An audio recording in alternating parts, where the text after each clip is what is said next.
Selamat pagi, salam sejahtera buat anak-anak Bapak semua, anak-anak hebat Bapak yang berbahagia. Pada hari ini kita bertemu kembali dalam pelajaran bahasa Indonesia. Mari disimak dan perhatikan.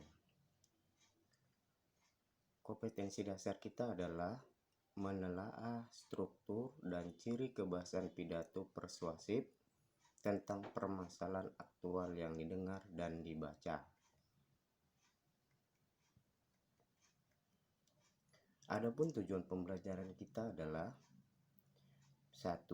Mengidentifikasi gagasan, pikiran, pandangan, arahan, atau pesan dalam pidato persuasif tentang permasalahan aktual yang didengar dan dibaca. Kedua, menyimpulkan gagasan, pandangan, arahan, atau pesan dalam pidato dalam hal lingkungan hidup, kondisi sosial dan atau keragaman budaya yang didengar dan atau dibaca. Selanjutnya, materi kita pada hari ini adalah tentang struktur teks pidato persuasif. Sebelum kita membahas tentang struktur teks pidato persuasif, pada pertemuan yang lalu anak-anak Bapak sudah mempelajari tentang apa itu pidato persuasif. Tapi tidak ada salahnya kita ulang sedikit, bahwa pidato persuasif merupakan bagian dari teks eksposisi. Teks eksposisi bertujuan meyakinkan pembaca atau pendengar dengan menyajikan argumen dari satu sudut pandang disertai dengan pembuktian kebenarannya. Uraian materi. Pidato persuasif tadi sudah dijelaskan termasuk ke dalam teks eksposisi.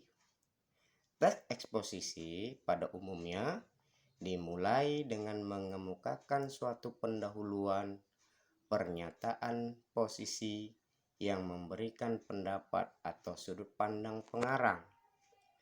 Selanjutnya, teks eksposisi itu memiliki serangkaian argumentasi logis yang meyakinkan audiens mengapa posisi itu diambil.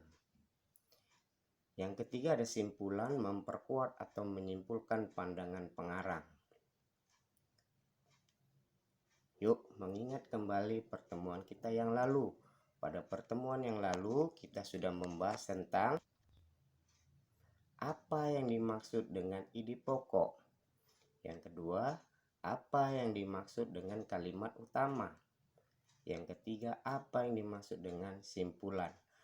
Masih ingatkah anak-anak Bapak tentang ketiga hal ini, yaitu ide pokok, kalimat utama, dengan simpulan? Mari kita lihat apa jawabannya. Nah, yang masih ingat jawabannya bahwa ide pokok adalah gagasan utama yang menjadi pokok pengembangan paragraf. Ide pokok biasanya terdapat dalam kalimat utama. Dalam satu paragraf hanya ada satu ide pokok. Yang kedua, kalimat utama atau kalimat topik adalah kalimat yang di dalamnya terdapat ide pokok paragraf. Dan yang ketiga adalah simpulan, merupakan pernyataan yang lebih umum dan pernyataan-pernyataan lain dalam paragraf. Gagasan yang tercapai pada akhir tulisan yang diambil dari pokok pikiran masing-masing paragraf. Simpulan dapat diperoleh setelah membaca, menelaah, dan memahami isi bacaan yang akan disimpulkan. Selanjutnya, kita akan fokus kepada struktur teks pidato persuasif. Apa-apa saja sebenarnya struktur dalam teks pidato persuasif itu? Kita mulai. Yang pertama, struktur teks pidato persuasif itu adalah pernyataan posisi atau ide. Apa itu pernyataan posisi atau ide? Berupa pengantar yang berisi pendapat dan pendirian penulis terhadap suatu masalah atau persoalan yang akan disampaikan. Yang kedua, strukturnya adalah tahap argumen. berupa rangkaian argumen logis masuk akal yang meyakinkan audiens atau pendengar mengapa posisi itu diambil. Pada bagian ini biasanya dikemukakan pula sejumlah fakta seperti contoh, bukti, fakar, informasi statistik untuk memperkuat argumen tersebut. Dan yang ketiga, struktur teks pidato persuasif adalah penguatan pernyataan posisi berupa simpulan yang menegaskan kembali mengapa posisi itu dipilih. Nah, anak-anak Bapak perhatikan, berikut ini adalah contoh struktur pidato persuasif dalam bentuk paragraf. Kita mulai dari yang nomor 1 tadi, yaitu pernyataan posisi. Perhatikan teks pidatonya dalam bentuk paragraf ini. Bapak, Ibu, hadirin yang kami muliakan, bahasa memainkan peran penting dalam kehidupan manusia. Bahasa bisa digunakan sebagai sarana komunikasi dan secara bersamaan sebagai simbol sosial kemanusiaan. Dengan menggunakan bahasa, seseorang bisa membuat pernyataan, menyampaikan fakta dan pengetahuan, menjelaskan atau melakukan sesuatu, dan menjadi hubungan sosial di antara pengguna bahasa. Ini menunjukkan bahwa dengan cara bahasa, orang dapat mengekspresikan ide mereka, perasaan, informasi, dan lain-lain melalui komunikasi. Anak-anak Bapak, perhatikan kalimat yang Bapak warnai dengan warna kuning. Itulah yang dikatakan pernyataan posisi. Di situ memposisikan bahwa bahasa memainkan peranan penting dalam kehidupan manusia. Itu sebagai pendahuluan atau pengantar dari penulis. Selanjutnya yang kedua, ya, tahap argumentasi. Perhatikan kembali.